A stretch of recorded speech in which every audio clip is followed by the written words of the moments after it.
I'm Chas from Chas's Crazy Creations, and you are watching Hometalk. Let's start with cereal. We all have cereal, but to leave these bags or boxes in our pantry take up a lot of space. So let me show you one of my favorite things that I like to do. I like to use this Snapware. It's a nice rectangular shape, fits nicely on your shelves. It's sealed, it has a pouring spout, and it keeps things airtight. So I use this for a lot of my dry products like my cereal, my rice, my baking powders, and more. Here's another quick example. This is pancake mix, and then I use a label maker to place on the edge what's inside so I can see it easily when I'm in my pantry. And then I cut off the instructions from the back of the package and just taped them to it so I know what the measurements are. Here's a quick look at what they look like inside my pantry on the shelf. Another hack can be for your noodles or your pasta.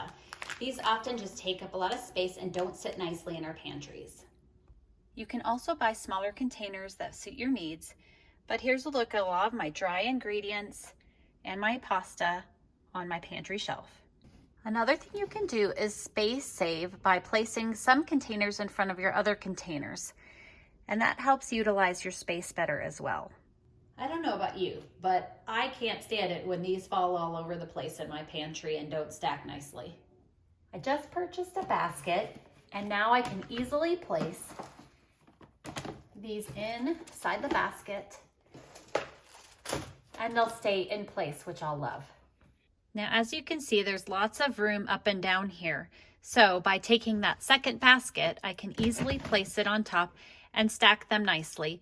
I could add another layer still if I wanted to. Next, let's talk about snacks. Rather than having 5 containers of open snacks, I just buy a variety of snacks and find a basket at the store that fits on my shelves and place the snacks inside the basket.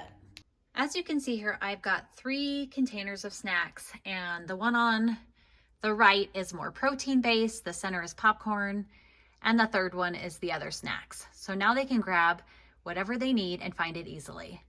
Sometimes we have odds and ends and we don't know what to put them in. Well, let me give you a little tip for these muffin wrappers. I just purchased a container, and now I can place the muffin wrappers inside, put the lid on it, and it stores and stacks nicely in my pantry. Another little trick, I place my baking soda and some other items in recycled jars and mason jars, and then you can easily buy these caps that go on top, screw them on,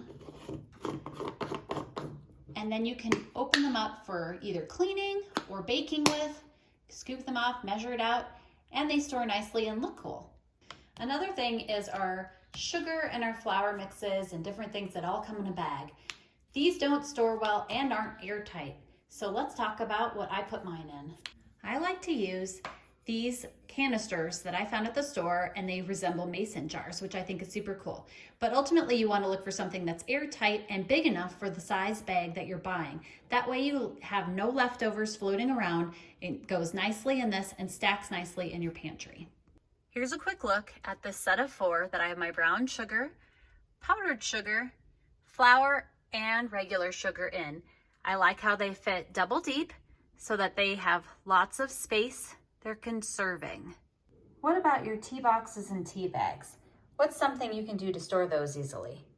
I start with a skinny container like this, and then I take the tea bags and place them into the container, like so. Now I have another one of these blue containers, and all I do is place the small containers into the bigger container. And as you can see, I have a little room to spare that I could fit one more in if I wanted to. Travel cups can be one of the worst things for toppling over in your pantry, and they take up a lot of space in sometimes your cabinets or cupboards. So let's talk about one thing I've learned to store my family's travel cups in. These are book holders, and they sell them at Walmart in different places during back to school time, or you can find them often year round in the office supplies section. For me, the set I bought has a different color for each basket, and red happens to be my son's favorite. So I'm placing his favorite travel cups in his color. One of the other things that I love is buying these shelves that help you stack things nicely in your pantry. One of my other pantry space savers is to buy these clothing hangers that go over your door. And I hang my broom, aprons, and my mini broom onto the back of the door. You can easily do this with other things like cleaning supplies or utensils or other items that you might need some extra storage space with. If you need more space than this on the back of your door, you can buy command strips to stick on the back of your door and then use a tension rod or a dowel to hang, and you could create many shelves or hanging things on the back of your door that you could hang pots and pans or cooking things like measuring cups and different things that you could hang on these dowel rods or tension rods on the back of a door. Another one of my favorite things is to hang a shoe organizer on the back of a door. And these are great in just about any room in your home. And just for a few examples, you can hang utensils in them. You could hang measuring cups in them. You could hang seasonings in them. You can hang snacks in them. You can hang your food storage in them. The possibilities are really endless with this idea. I hope this inspires you to try some of these pantry ideas in your home. Again, I'm Chas from Chas's Crazy Creations. Thanks for watching Hometalk, and I'll see you next time.